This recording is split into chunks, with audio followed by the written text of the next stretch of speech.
What's going on, guys? This is Danny Cruz. And Chels Ring. And we're coming to you live from our first official completed studio. Well, 95% completed. 98. Okay, you're right. 98% completed studio where we will be hosting things like today, Unfiltered.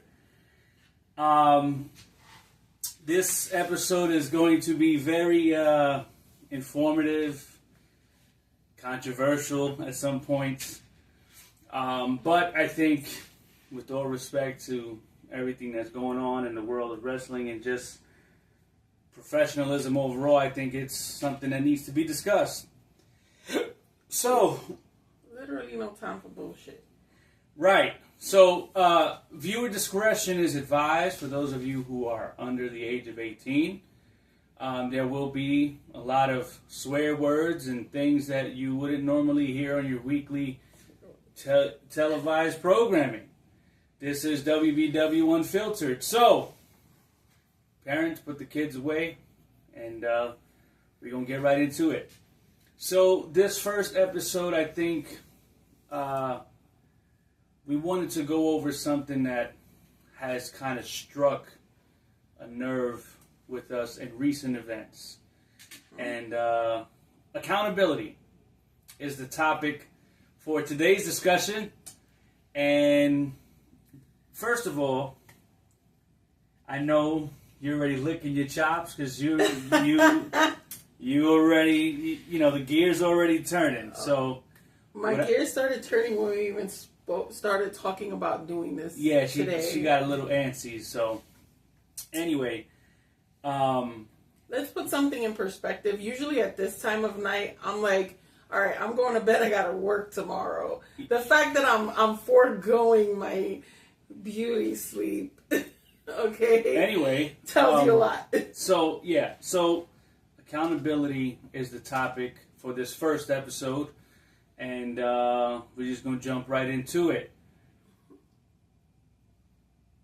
In the last 7 or 8 shows, or however many shows we've had between last year and this year, we have obviously noticed, a different locker room. We had a lot of new faces, some old ones, and we started to notice a shift in the locker room.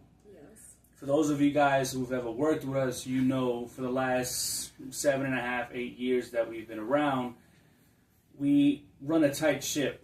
We can say that roughly about 60 to 70% of our locker room was new. Yes.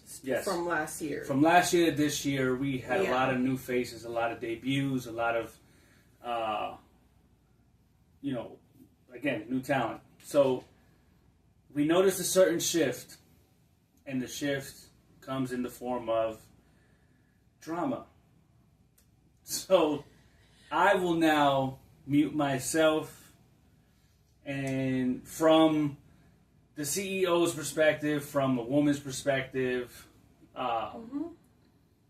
what is it, in regards to accountability, what is it that you feel needs to be addressed and moved on from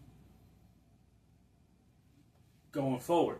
We can start talking about the proverbial elephant that's in the room that everybody kind of tries to avoid, right?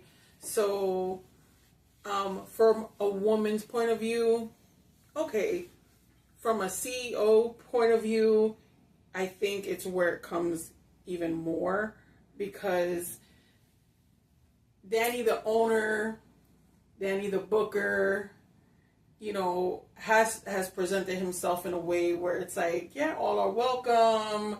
You need to talk, we can talk. I'm kind of more, I'm in the back, and I've always told you this. I like to be quiet in rooms so you can look at what people say, hear what people say, and look how they behave.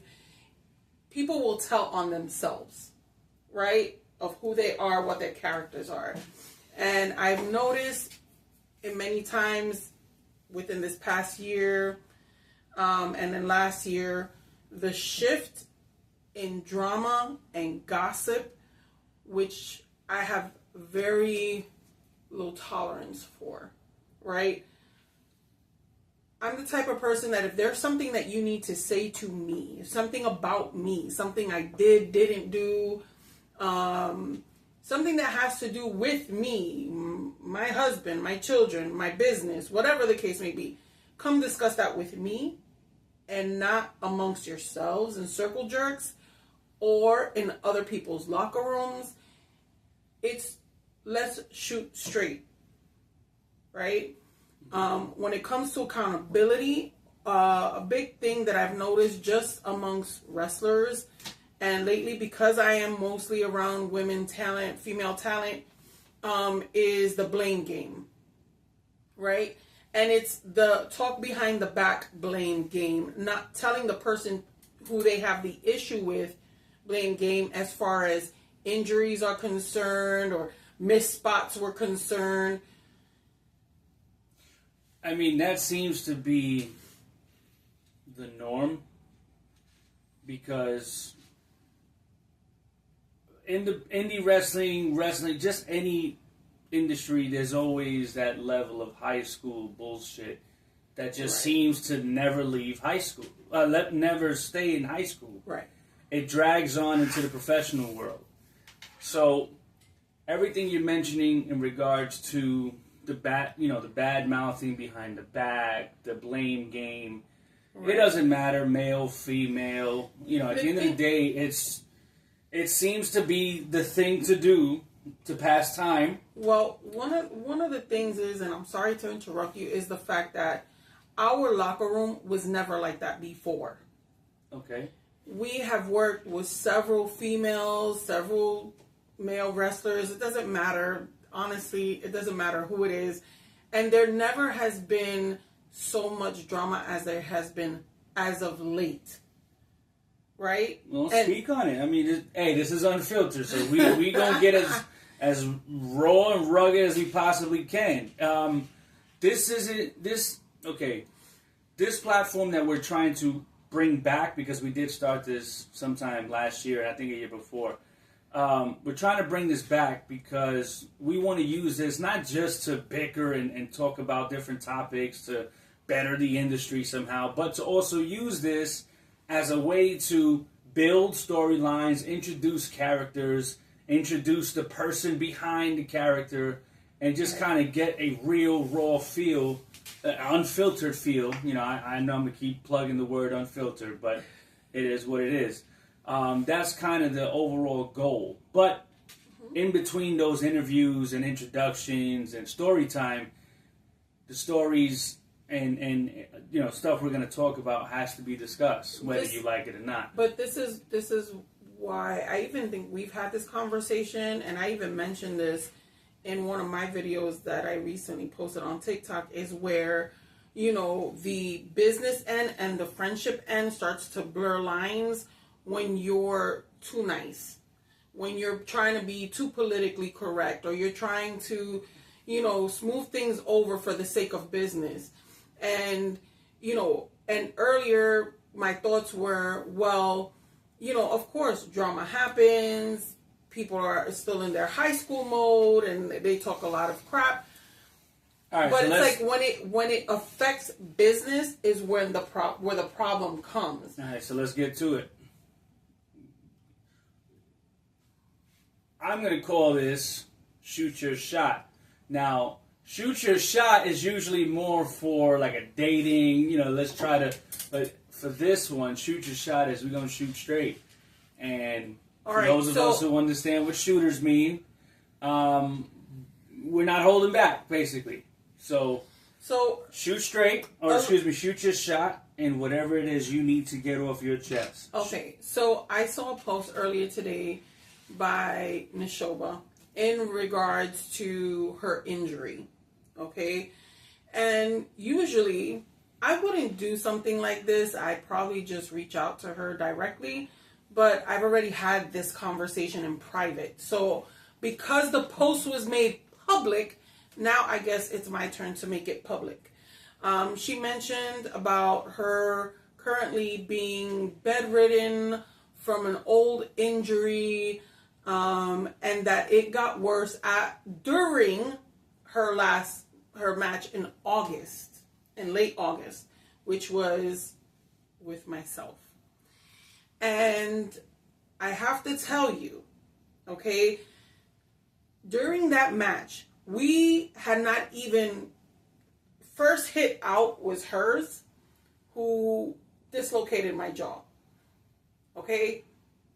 I don't like to put people's crap out there, but if you felt the need to share, I am going to share.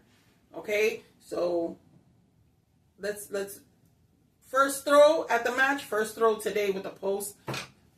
This is why I'm saying what I'm saying. Okay? During that match, there was absolutely nothing wrong with that arm that was swinging straight shooting on me. Okay? I don't want to hear we laid in. Yeah, we laid in. But there's a difference between laying it in and just going willy-nilly and just throwing bows wherever and not caring where they land. Right? So, of course, during that match, I kind of snapped out of it. I didn't even want to be there anymore because old Chels, not Chels Rain, the wrestler, old Chels wanted to come out. And before anybody wants to talk shit, I already had this conversation with her one-on-one. And she knows this. So, within her post, what bugged me was that part. Because then she went on to have a match immediately after. I don't care what promotion it is. I don't care who the person is. That's none of my business. But do not come to me and tell me you can't make an October date because something's wrong with you, but you honored a booking in September, and then now all of a sudden you're out of business because your injury started acting up during or the ending of our match. It was a shit show. Well, all right. So my part from the shoot your shot. Me and the show, but we've spoken many times. Most times I try to keep a jokey joke with her, because at the end of the day, we kind of looked at her like a random adopted stepdaughter. And I mean, to be honest, it hasn't really changed much. It just, I guess gave it a black eye. I'm sure this is something we can move on from. See, I'm trying to be nice, but I'm here's my shooting now. Here's my shot. It's not. Hold on. Here's my shot. This injury that she is bringing up stems from our last year's Evil Intentions, where she faced off in a fatal 4-way match for the Women's Championship. Now, during that match, two of the opponents, JC Black and the current champ, Naya Robles, was mentioned to have injured her. Obviously, it was accidental, but what she told her and how it was relayed to me was JC gave her a concussion from one of her strikes. I guess a punch to the face. I'm not sure. And Nair had landed on her head. Her back had landed on her head when she did the rolling senton in the corner.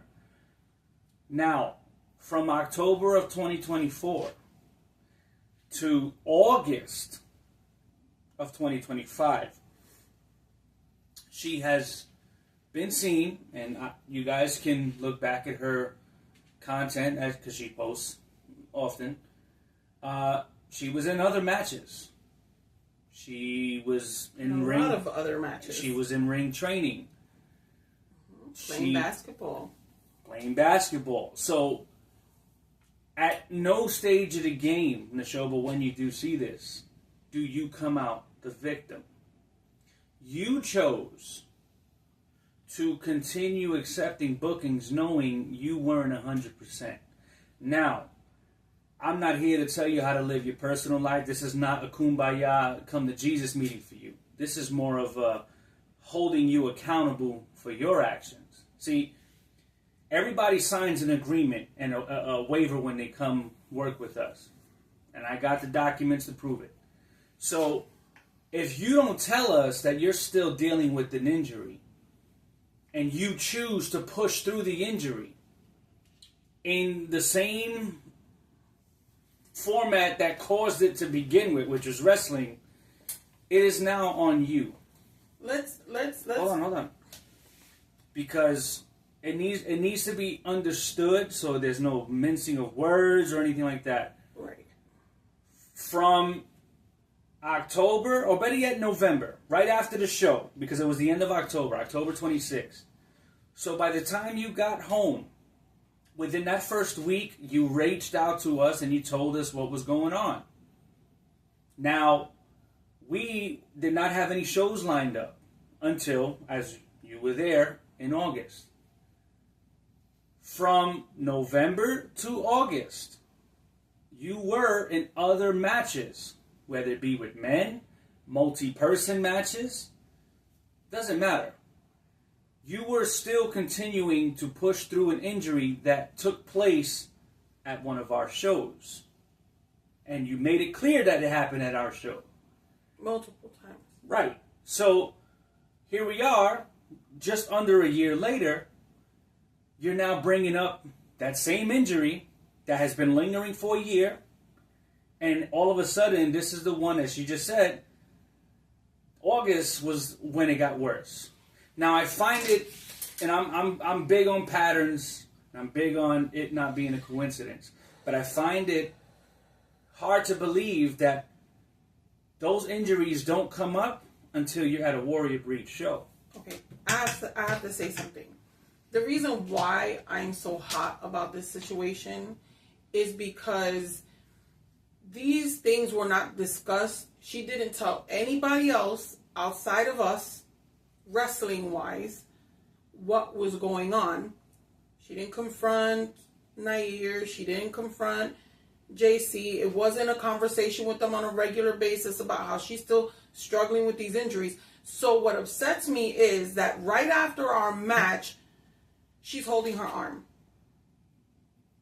Our entire match, I was on the offense. No. I mean, on the defense. Right. I was on the defense because she was going ham, right? So at no time did I touch her shoulder, hit her shoulder, nothing. I chopped her in the back, chopped her in her chest. Like I said, after that first hit, I was just not there. So when you see somebody holding their arm after having a match with you, somebody who doesn't know about this said injury, like the other girls in the locker room who didn't know, now all of a sudden is, oh, Chels injured her. That's my gripe. Also, let's keep in mind, JC was in the locker room. She was one of the girls that you claim to have caused your concussion. Again, this is not to hinder your future bookings anywhere else. This isn't necessarily to stop you from working with us. It's just calling it as it is. We have a high standard when it comes to professionalism. I personally am as transparent as I can possibly be to what they call it, to a detriment. That's my major flaw, is that I give you guys as much information which I can't stand, by the way. Well, and I'm as transparent as I can be. Why? Because that's just me, right? And believe it or not, being that way has caused Warrior Breed to have a positive reputation. We run the tight ship. We treat everyone like family. Everyone gets taken care of, whether it be paid and fed, regardless of the turnout, as you guys have heard. Treated with respect. As you guys have always heard, regardless of the turnout, everyone's money's already put aside long before the show. So, again, this isn't us playing the blame game. This is us defending our name and showing our faces and not hiding from it. We are not big on drama.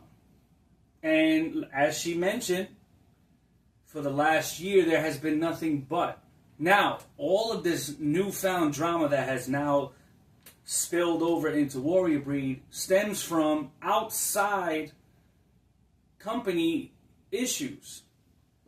So whatever happens in other companies between 2 people, 3 people, 5, it don't matter. Keep that shit, and I've made it very clear, keep that shit outside. If you see each other at my show and you can't fucking be professional for 2 hours, then go home. If you guys want to beat the shit out of each other outside after the show's done, not even that's your personal business. Take that shit on the other side of town, away from us, where they just came out of a Warrior Breed show. Right. So, but again, that is on you guys. Now that the shoot the shot is finally over, we wanted to touch on this because it needs to be said and it needs to be understood going forward. There is no more of this game. See, I tried not to be the guy that says, you know what, go home. Because I already know how some of you guys are. I can tell by your mannerisms and your body language. You would try to resist and play that tough guy or tough girl role. See, but this is the issue. There's no need for that. This is the issue with the accountability, right? When do you, not you, but the proverbial you, the people who work, say, you know what, I brought this shit here. I apologize to you, Danny. I apologize to you, Chels, for bringing unnecessary drama that I could have handled. And then the fact is that most of these people don't even live in our area or in the area where we have the shows. You're bringing this shit from 4, 5, 6, 10 hours away. Real talk. None of that personal drama has anything to do with anybody sitting at this table right now. None of it. If it's not wrestling related to your booking, to your storyline, to your payday, it's unnecessary. If you don't feel comfortable working with someone, that's when you bring it up. Hey, look, I really don't feel comfortable working with someone. You know, I've worked them before. I'm not really feeling their style. I'm either going to pass on the booking unless you can get me somebody else to wrestle. Well, these are necessary conversations. But that has been made clear. At the end of the day, I tell you guys to treat your bookings the way you would a job interview. A job, a business offers you the job. And they give you the terms and all the duties that is required to complete this job. It is on you to accept or decline. So if you know that you can't stand to be around a certain person or certain people, respectfully decline. Now, if you choose to be an adult and say, you know what, I can be an adult, I can be professional for 2.5 hours, I'm good. No problem. But do not try to change shit up mid-show and now bring the drama from 4 or 5 hours into the show that's already been going on for the last hour and a half. Okay? When it comes to accountability, everybody will be held to it. I don't care who you are. If I tell you to go home, it's to go home. And no, you will not be paid. You didn't work. Oh, but I traveled. All right, you know what? I may give you a portion of your pay for your troubles. Again, still, that's being nice. Right, and that's the professional part of me, because at least you did some of the work in driving to the booking. I'll give you enough for gas. But this tough guy shit, this tough girl shit, where, oh, you know, if I see this one, or I see that one, or this one is to blame for this, and that one is to blame for that, or they don't know what they're doing. Listen, nah. I get to the point where I say, like, how old are you? when does this high school shit stop? It's when never does the gonna bullshit stop? It's never gonna stop. So this is where I call on you to say, then who do you really want representing Warrior Breed? Because I know I don't want the drama. And if there's always going to be a common denominator, or there's always going to be somebody who's like, it wasn't me, I'm not doing it, I ain't the one, blah, blah, blah. It's just like accountability, not just for the stuff that we spoke about with Nashoba, but just everything else in general. Like, how bored are you with life? That drama is the first thing that comes to your mind in business. Now, from my understanding, listen, I know I'm realistic with my age. I'm realistic with my body and what I have. I'm also realistic with other people's age and their body and their goals to want to make it to something, to like a bigger name company. Do you think that these companies want to see this type of drama and you have this kind of reputation? Check yourself to be a professional. The problem is they're not being taught accountability. That's why we have the issues on the indies the way that we have them. Because these trainers don't teach accountability the way they should. They don't teach professional etiquette the way that they should. They teach them how to do a couple of moves, and it's either them that leaves and starts taking bookings knowing that they're not ready, or the trainer is just not doing their job. But that's a whole nother topic. At the end of the day, everyone here is an adult. If you guys can't hash your differences out prior to the show, and you know you're going to be around them, and you know you can't stand them, don't show up. I'd rather you tell me, listen, Danny, I know I said I can make it. I know I said I can thug it out, but I don't trust myself enough to hold out for 2 hours without wanting to smack somebody up. I'll accept that. Listen, card is always subject to change. So if I have to cut a match, I have to cut a match. If I have to cut 2 matches, if I have to fucking postpone or cancel the show, that's not something that I've been known to do. But if it has to get done, then it gets done. Because I'd be damned if I'm just going to be giving out charity money to people who don't perform, who don't act and conduct themselves like pros.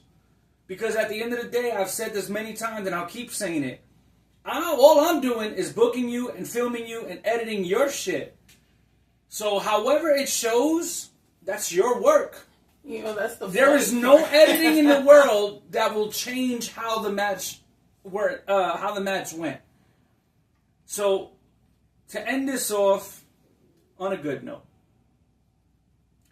Evil Intentions 4 is just 2 weeks away. October 11th is our last show of the 2025 calendar year. It is one last show in the same location in Davie, Florida. We will be back in Davie, Florida in 2026, a different location though. October 11th, Evil Intentions 4. Come out, dress up if you're in the area or if you're wanting to travel. Bring the family out. Let's have a good time. Let's end 2025 on a good note. And for all of you guys who watched this video, thank you for watching. This is just the beginning. WBW Unfiltered. I'm Danny Cruz. I'm Chelsea Ring. And we are out of here.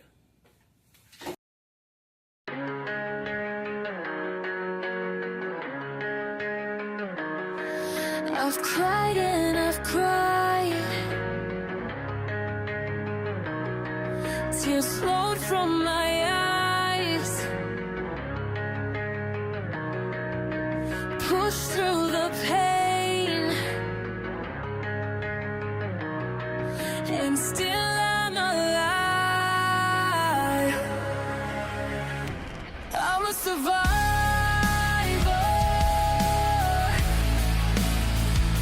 I'm a survivor.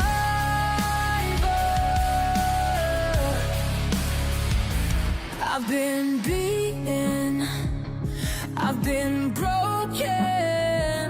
with no hope to let out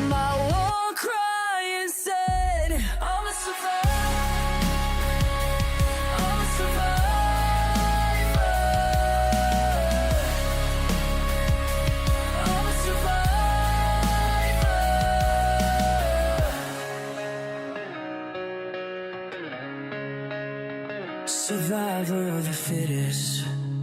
Death is the only way I'm quitting. I must survive.